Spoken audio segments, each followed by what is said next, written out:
ఎప్పుడైనా ప్రభుత్వం తీసుకున్న నిర్ణయం వల్ల మనకు నష్టం జరిగితే వాళ్ళని కోర్టుకు లాగగలమా? ఈరోజు మనం పబ్లిక్ లాలో చాలా ముఖ్యమైన ఈ అంశం గురించే మాట్లాడుకోబోతున్నాం. అదే రాష్ట్ర బాధ్యత. ఇది మన ప్రభుత్వ పాలనకు ఒక మూల స్తంభం లాంటిది. చాలామంది మదిలో మెదిలే ప్రశ్న ఇది. అసలు ప్రభుత్వాన్ని మనం కోర్టులో నిలబెట్టవచ్చా? ఏదైనా ప్రభుత్వ అధికారి తప్పు వల్లనో లేక ప్రభుత్వ పాలసీ వల్లనో మనకు నష్టం జరిగితే మన పరిస్థితేంటి? మనకు న్యాయం జరుగుతుందా?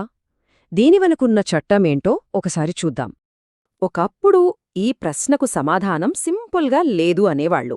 దానికి కారణం సార్వభౌమ మినహాయింపు అనే ఒక పాత సిద్ధాంతం. ఇది ఎక్కడ్నుంచొచ్చిందంటే ఇంగ్లీష్ లాలో రాజు తప్పు చేయడు అనే ఒక నమ్మకముండేది. రాజు పర్ఫెక్ట్ కాబట్టి అతని ప్రభుత్వం మీద ఎలా కేసు వేస్తారు? కాని కాలం మారింది. ఇప్పుడు కథ వేరే ఉంది. సరే, ఈ కాస్త క్లిష్టమైన టాపిక్ని మనం సింపుల్గా బ్రేక్డౌన్ చేసుకుందాం. ఫస్ట్, ప్రభుత్వం చేసే తప్పులకు బాధ్యత ఎలా ఉంటుందో చూద్దాం. ఆ తర్వాత ప్రభుత్వం చేసుకునే కాంట్రాక్ట్ల వెనుక ఉన్న రూల్స్ ఏంటి? మరి ప్రభుత్వ కంపెనీల సంగతేంటి? అసలు ప్రభుత్వానికి ఏవైనా స్పెషల్ పవర్స్ ఉన్నాయా? ఫైనల్గా ఈ విషయంలో మన కోర్టుల ట్రెండ్ ఎలా ఉందో ఒక విశ్లేషణ చేద్దాం. ఓకే, మనం మొదటి సెషన్ తప్పుడు పనులకు బాధ్యత, ఆ పాత రాజు తప్పు చేయడు అనే ఐడియా మన స్వతంత్ర భారతదేశంలో ఎలా మారిపోయిందో చూద్దాం. ఈ మార్పుకు అసలైన బేస్ మన రాజ్యాంగంలోని ఆర్టికల్ 300. ఇది చాలా క్లియర్గా చెప్తుంది, ప్రభుత్వం ఇతరుల మీద కేసు వెయ్యొచ్చు, అలాగే ఇతరులు కూడా ప్రభుత్వం మీద కేసు వెయ్యొచ్చు. అయితే ఇక్కడే ఒక చిన్న కాని చాలా కీలకమైన మెలిక ఉంది. అదేంటో చూద్దాం. మెలిక ఇక్కడే ఉంది. కోర్టులు ఏం చేస్తాయంటే ప్రభుత్వ పనులను 2 రకాలుగా చూస్తాయన్నమాట. ఒకటి సార్వభౌమ విధులు, అంటే దేశాన్ని నడపడానికి అత్యవసరమైన పనులు.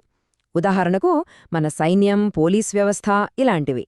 ఈ పనులు చేస్తున్నప్పుడు జరిగే తప్పులకు జనరల్గా ప్రభుత్వానికి మినహాయింపుంటుంది.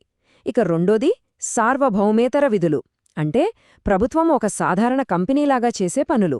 ఫర్ ఎగ్జాంపుల్, ఒక ఆర్టీసీ బస్సు నడపడం. ఈ పనులలో ఏ మాత్రం నిర్లక్ష్యం జరిగినా ప్రభుత్వం తప్పకుండా నష్టపరిహారం చెల్లించాల్సిందే. దీన్ని ఒక రియల్ కేస్తో అర్థం చేసుకుందాం. అదే state of Rajasthan versus Vidyavati case. ఇందులో ఒక ప్రభుత్వ జీపు డ్రైవర్ కేర్లెస్గా డ్రైవ్ చేయడం వల్ల ఒక వ్యక్తి చనిపోయారు. అప్పుడు ప్రభుత్వం వాదించింది ఇది ప్రభుత్వ విధిలో భాగమని. కానీ సుప్రీంకోర్టు ఒప్పుకోలేదు. వెహికల్ నడపడం అనేది ఒక సాధారణ పనే, కానీ సార్వభౌమ విధి కాదు అని తేల్చి చెప్పింది. అందుకే రాజస్థాన్ ప్రభుత్వం నష్టపరిహారం కట్టాల్సిందే అని ఒక చారిత్రాత్మక తీర్పు చెప్పింది. సరే, ప్రభుత్వం చేసే తప్పుల గురించి చూశాం కదా, మరి ప్రభుత్వం చేసే ఒప్పందాల సంగతేంటి? అంటే కాంట్రాక్ట్స్ అనమాట. మనలాగే ప్రభుత్వం కూడా కాంట్రాక్ట్లు కుదుర్చుకుంటుంది. వాటి రూల్స్ ఏంటో ఇప్పుడు చూద్దాం.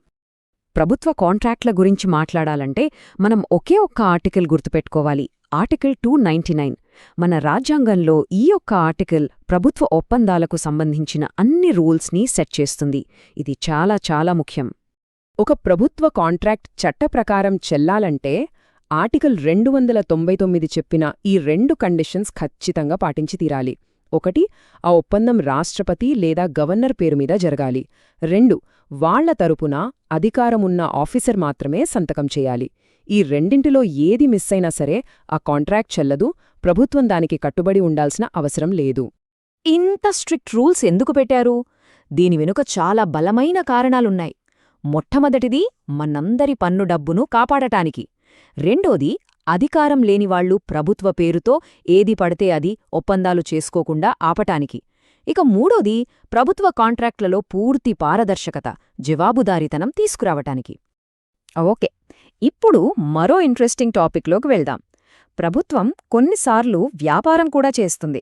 అప్పుడే ఈ ప్రభుత్వ రంగ కార్పొరేషన్లు వస్తాయి. వాటి కథ ఏంటో చూద్దాం. అసలు ప్రభుత్వ కార్పొరేషన్ అంటే ఏంటి? సింపుల్గా చెప్పాలంటే ఇది పార్లమెంట్ ఒక ప్రత్యేక చట్టం ద్వారా ఏర్పాటు చేసే కంపెనీ. దీనికి సొంతంగా ఒక లీగల్ ఐడెంటిటీ ఉంటుంది. ఎల్ఐసి, ఓఎన్జీసీ లాంటివి దీనికి బెస్ట్ ఎగ్జాంపుల్స్. ఇవి ప్రభుత్వం కోసం వ్యాపారం చేస్తాయన్నమాట. ఇక్కడ మనం ఒక చాలా ఇంపార్టెంట్ తేడాను గమనించాలి. ఒక ప్రభుత్వ కార్పొరేషన్లో పనిచేసే ఉద్యోగి గవర్నమెంట్ సర్వెంట్ కాదు. నిజమైన ప్రభుత్వ ఉద్యోగులకు ఆర్టికల్ 311 కింద స్పెషల్ జాబ్ సెక్యూరిటీ ఉంటుంది. కానీ ఈ కార్పొరేషన్ ఉద్యోగుల సర్వీస్ రూల్స్ ఆ కంపెనీ చట్టాలు, కార్మిక చట్టాల ప్రకారం ఉంటాయి. ఈ చిన్న తేడా వాళ్ల హక్కులపై చాలా పెద్ద ప్రభావం చూపిస్తుంది. ఇప్పటిదాకా ప్రభుత్వం యొక్క బాధ్యతల గురించి చూశాం. కానీ కోర్టు వ్యవహారాల్లో ప్రభుత్వానికి కొన్ని ప్రత్యేక అధికారాలు అంటే ప్రివిలేజెస్ కూడా ఉన్నాయి. మరి దీనివల్ల చట్టం ముందు అందరూ సమానమేనా అనే ఒక ప్రశ్న వస్తుంది. అవేంటో చూద్దాం. మనం ప్రభుత్వం మీద కేసు వెయ్యాలనుకుంటే నేరుగా కోర్టుకి వెళ్లలేం. సివిల్ ప్రొసీజర్ కోడ్ సెక్షన్ 80 ప్రకారం ముందుగా ప్రభుత్వానికి 2 నెలల నోటీసివ్వాలి. ఈ టైంలో ప్రభుత్వం సమస్యను చూసి కోర్టు దాకా వెళ్లకుండానే పరిష్కరించుకోవడానికి ఒక అవకాశం దొరుకుతుంది. ఈ 2 నెలల గడువు ముగిసిన తర్వాతే మనం కేసు ఫైల్ చేయగలం. ఆ 2 నెలల నోటీసు ఒక్కటే కాదు, ప్రభుత్వానికి మరికొన్ని స్పెషల్ పవర్స్ కూడా ఉన్నాయి.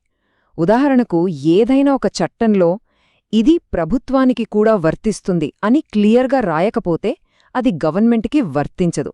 అలాగే దేశ భద్రత లాంటి రాష్ట్ర వ్యవహారాలకు సంబంధించిన సెన్సిటివ్ డాక్యుమెంట్స్ను కోర్టులో చూపించాల్సిన అవసరం లేదని చెప్పే హక్కు కూడా ప్రభుత్వానికుంది. ఇన్ని ప్రత్యేక అధికారాలున్నా ఈ రోజుల్లో మన న్యాయ వ్యవస్థ ట్రెండ్ ఎటువైపుందో చూద్దాం. మన ఫైనల్ సెక్షన్ జవాబుదారీతనం వైపు ప్రయాణం. ఈ మొత్తం డిస్కషన్ యొక్క సారాంశం ఒక్కటే. మన ఇండియన్ కోర్టుల మోడర్న్ ట్రెండ్ ఏంటంటే సార్వభౌమ మినహాయింపు అనే ఐడియాను తగ్గించుకుంటూ వచ్చి రాష్ట్రాన్ని మరింత జవాబుదారీగా మార్చడం. మేము ప్రభుత్వం, మాకు స్పెషల్ ట్రీట్మెంట్ కావాలి అనే వాదనను కోర్టులిప్పుడు అంత ఈజీగా ఒప్పుకోవట్లేదు. కాబట్టి మనం గుర్తుంచుకోవాల్సిన మెయిన్ పాయింట్ ఇదే. చట్టం యొక్క ప్రయాణం చాలా క్లియర్గా ఒకే డైరెక్షన్లో ఉంది. అదేంటంటే రాజులాగా సంపూర్ణ రక్షణ ఇవ్వడం నుండి ప్రజల సేవకుడులా జవాబుదారీగా ఉండేలా ప్రభుత్వాన్ని నడిపించడం. న్యాయ వ్యవస్థ ఆ పనిని కన్సిస్టెంట్గా చేస్తోంది. సరే, ఈ మొత్తం విశ్లేషణను ఒక ఆలోచింపజేసే ప్రశ్నతో ముగిద్దాం. ఒక మోడ్రన్ డెమోక్రసీలో చట్టం ముందు అందరూ సమానమే అనే సూత్రం నిజంగా మనస్ఫూర్తిగా పాటిస్తే ప్రభుత్వానికి అసలు ఏవైనా ప్రత్యేకాధికారాలు ఉండటం కరెక్టేనా? ప్రజాప్రయోజనానికి, వ్యక్తిగత హక్కులకు మధ్య ఆ సరైన బ్యాలెన్స్ ఎక్కడుంది? దీనిపై ఆలోచించండి.